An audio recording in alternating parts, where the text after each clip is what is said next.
അപ്പോൾ സുഹൃത്തുക്കളെ, നമ്മളിന്നൊരു ചെയ്യുന്ന വീഡിയോ ഒരു സദ്യനെ പറ്റിയാണ്. അപ്പോൾ ഇപ്പോൾ ഈ ഇല ഇങ്ങനെ നിരത്തി വെക്കുമ്പോൾ തന്നെ നമുക്കറിയാം സദ്യയാണ്. അപ്പോൾ ഈ സദ്യയുടെ പ്രത്യേകത എന്താണെന്ന് വെച്ച് കഴിഞ്ഞാൽ ഇത് ആറന്മുള സദ്യയാണ്. അപ്പോൾ ആറന്മുള അമ്പലത്തിൽ ഈ പഞ്ചപാണ്ഡവരുടെ ക്ഷേത്രത്തിലുള്ള യാത്രയുണ്ട്. അതിനോടനുബന്ധിച്ച് ഒക്ടോബർ 2 വരെ ആറന്മുള സദ്യയുണ്ട്. നമുക്ക് 40 കൂട്ടമാണ് നമ്മൾക്ക് ഇവർ വിളമ്പുന്നത്. അപ്പോൾ ഇത് KSRTCയുടെ കെയർ ഓഫിൽ വന്നുകൊണ്ട് അവർ നമ്മൾ ലൈനിൽ നിർത്തി പാഞ്ചജന്യം എന്ന ഓഡിറ്റോറിയത്തിൽ നമ്മൾ വെള്ളം സദ്യക്ക് പങ്കെടുക്കുന്നത്. അപ്പോൾ ചോറ് ഒഴിച്ചിട്ട് ബാക്കി എല്ലാം അവർ വിളമ്പി വെച്ചിട്ടുണ്ടാവും. ഈ പ്രാവശ്യം അവിടെ ആറന്മുളയിലെ നീലാമ്പരി കാറ്ററിംഗ് ആണ് ഈ സദ്യ ഏറ്റെടുത്തിരിക്കുന്നത്. വളരെ ഭംഗിയായിട്ട് തന്നെ അവർ അറേഞ്ച് ചെയ്തിട്ടുണ്ടായിരുന്നു. എല്ലാം വിളമ്പിയ ശേഷമാണ് അവർ നോർത്ത് പുറത്ത് നിന്നുള്ള ആൾക്കാർ ആദ്യം വിളിച്ചു. അവരിരുത്തിയ ശേഷം നമ്മൾ ബസ്സിൽ 52 പേരായിരുന്നു. പിന്നെ ചേർത്തല, അങ്ങനെ ഓരോ ഡിപ്പോയിൽ നിന്ന് ആൾക്കാരെ വിളിച്ചു. ഈ വിളിച്ച് നമ്മൾ വന്നിരുന്ന് കഴിയുമ്പോൾ ചിട്ടവട്ടങ്ങളുണ്ട്, അതിലോട്ട് നമുക്ക് വരാം.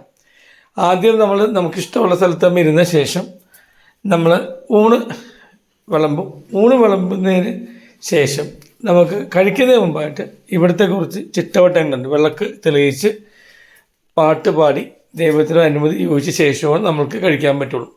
അപ്പോൾ ഇപ്പോൾ ഈ വിളക്ക് തെളിക്കുമ്പോൾ നമ്മൾ എഴുന്നേറ്റ് നിൽക്കണം. ആ ചടങ്ങിലോട്ട് ഞാൻ വരുന്നുണ്ട്, കാണുക. ഇത് ഈ 40 കൂട്ടം ഏതൊക്കെയെന്ന് പരിചയപ്പെടുത്തുന്നതാണ്. പപ്പടമുണ്ട്, ഉപ്പേരിയുണ്ട്, അതേപോലെ തന്നെ കരിമ്പിൻ്റെ ചെറിയൊരു പീസുണ്ട്, സ്വീറ്റ്സ് ഉണ്ട്, പരിപ്പോടുണ്ട്, ബാക്കിയുള്ള കറികളുണ്ട്. ഇതെല്ലാം കൂട്ടിയാണ് 40 കൂട്ടം ഊണ്. സദ്യ തുടങ്ങുന്നതിന് മുമ്പായിട്ട് അവർ പറയുമ്പോൾ നമ്മളെല്ലാം എഴുന്നേറ്റ് നിൽക്കണം. ഈ വിളക്ക് തെളിയിക്കുന്ന ചടങ്ങ് നമ്മൾ ദൃക്സാക്ഷിയായ ശേഷം ആ പ്രാർത്ഥനയിലും ആ പാട്ടും ആസ്വദിച്ച ശേഷം അവർ പറയുമ്പോഴാണ് നമ്മൾ ഇരുന്നിട്ട് നമ്മൾ സദ്യ ഉണ്ണേണ്ടത്.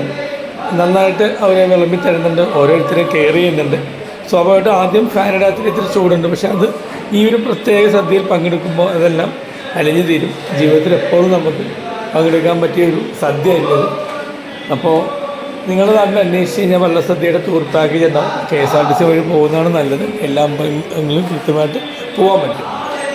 അപ്പോൾ ഇത് കണ്ടു നോക്കുക, എങ്ങനെയുണ്ട് ഈ ആറന്മുള സദ്യ.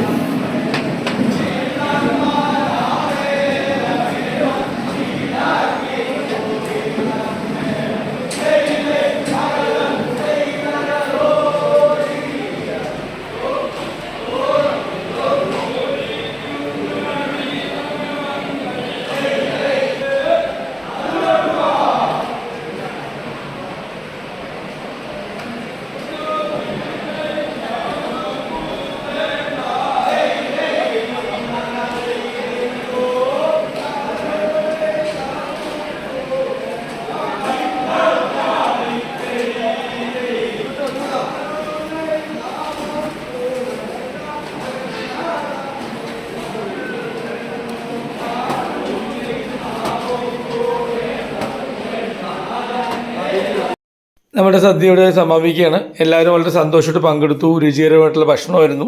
പിന്നെ സദ്യക്ക് വേറെ കീഴ്വഴക്കമുണ്ട്. കഴിഞ്ഞ മണി എണ്ണീക്കാൻ പറ്റില്ല. അവർ നമ്മളോട് പറയുമ്പോൾ മാത്രം എണ്ണീക്കാൻ പാടുള്ളൂ. വളരെ നല്ല രീതിയിൽ ഒരു സദ്യ എല്ലാവർക്കും ആവശ്യത്തിന് വിളമ്പി തന്നു. സന്തോഷമായി. Thank you. ബൈ.